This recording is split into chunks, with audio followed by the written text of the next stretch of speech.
நீங்கள் தேவனுடைய சந்ததி, நீங்கள் புதிய சிருஷ்டி. ஆமென். உங்களுக்கு புதிய அடையாளத்தை ஆண்டவர் கொடுக்கிறார். புதிய அடையாளம் பெற்று ஆரம்பித்து புதிய வாழ்க்கையை துவங்குகிறவர்கள் நீங்கள்.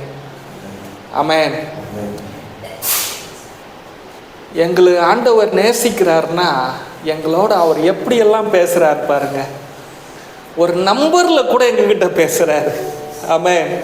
1ஆம் மாதத்தில் எங்களை ஆண்டவர் எவ்வளோ நேசிக்கிறார். பைபிளில் நீங்கள் எங்கே போய் நீங்கள் கை வச்சாலும் அந்த வசனம் சொல்லும், நான் உன்னை நேசிக்கிறேன்னு சொல்லும். நாங்கள் பைபிளில் எந்த கோணத்தில் பார்த்தாலும் அப்பா சொல்கிறாரு, நான் உன்னை நேசிக்கிறேன். இவரை விட்டுட்டு நம்ம எங்கெங்கே போக முடியும்? இப்படிப்பட்ட ஞாயிற்றுக்கிழமை ஆராதனையை நம்ம மிஸ் பண்ணால் நம்ம எப்படிங்க நம்ம வாழ்க்கை யோசிச்சு பாருங்க. ஒவ்வொரு வாரமும் கர்த்தர் நம்மக்கிட்ட அப்படி தானே பேசுகிறாரு. வந்து நீங்கள் இன்னைக்கு கர்த்தர் என்கிட்ட பேசலைன்னு என்னைக்காவது வெறுமையாக போனது உண்டா? நீங்கள் என்னைக்காவது பிரசங்கம் முடிஞ்சிருச்சுன்னு நம்மளை அனுப்பி விட்டாரா? மீதியான வார்த்தைகளை வச்சு தான் நம்மளை அனுப்பிவிட்றார். திருப்தியாக நம்மளை நடத்துகிறாரு. ஆவிக்குரிய ஆகாரத்தையும் நமக்கு தராரு, சரீர ஆகாரத்தையும் அவர் தராரு.